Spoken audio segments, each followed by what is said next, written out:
Today, I would like to talk about how made in China is becoming made in Mexico. I'd like to start off with a brief overview on globalization. The word globalization refers to the shift toward a more integrated and interdependent world economy. Over the past several decades, we have shifted from local economies to worldwide sophisticated trade networks. We can take advantage of the globalization of products by finding the differences in price and quality. Locations around the world offer vast differences in resources such as land, labor, energy, and capital.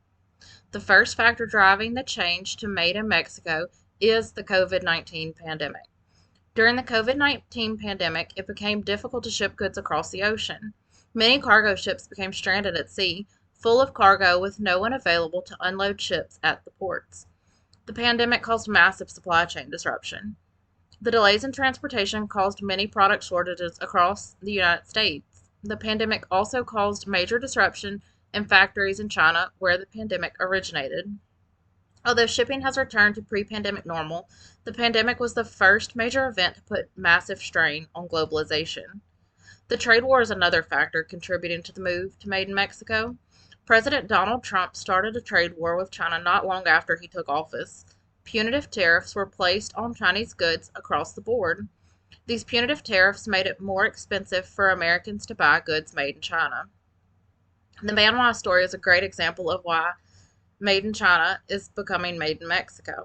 Manhua's is a Chinese factory that makes sofas and mattresses. It was founded in China in 1992. Although Manhua exports all over the world, the United States is the company's largest market. With punitive tariffs being placed on goods coming from China, Manhua's opened up factories in Thailand, Vietnam, and Ukraine. They had to abandon the factory in Ukraine due to Russia's invasion, but the factories in Thailand and Vietnam allowed them to escape these punitive tariffs. With the COVID-19 pandemic, shipping was disrupted from their new factory locations. The pandemic is what caused Manhua's to look into setting up factories in Mexico. Manhua's decided to pick Mexico as a new factory location because of low wages and low shipping costs that could be done overland to the company's biggest market.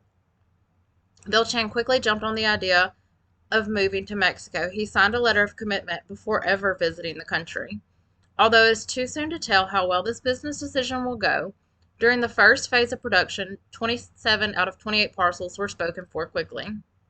Chinese companies face many challenges in the world today. The first challenge that Chinese companies face is remaining in China.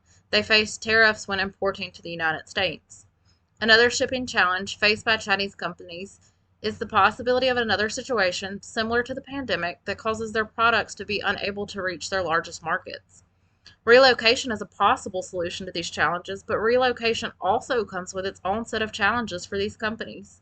If Chinese companies decide to relocate to Mexico, they do not have an excessively available workforce like what is available in China. The workforce in Mexico also expects higher wages, which when factored in with transportation costs may not cause a significant difference. If they move out of China, they might also cause the price of their goods to go up or down depending on the type of good. The supply chain is also very abundant in China, so when Chinese companies move to other locations, they are also having to import parts from China to make their goods.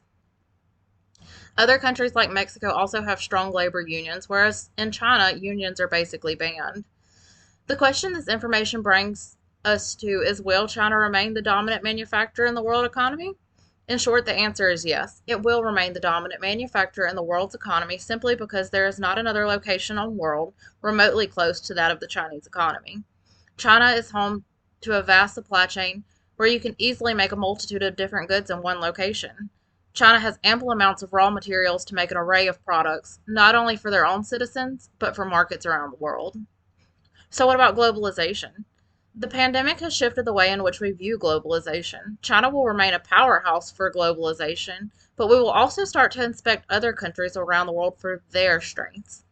By taking advantage of globalization, countries around the world can improve cost and quality of their products by outsourcing for work or raw materials. Although globalization seems like a magnificent aspect for the world supply chain, it is not without its opponents.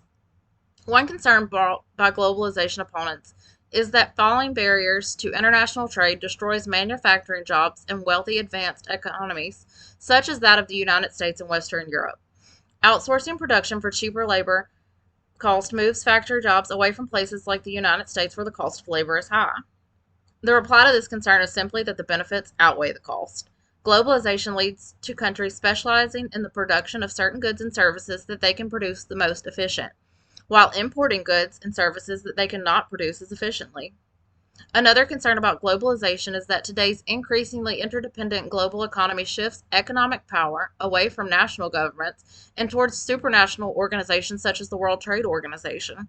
The counterargument to the statement is that many economists and politicians believe that the World Trade Organization is limited to what nation states collectively agree to grant.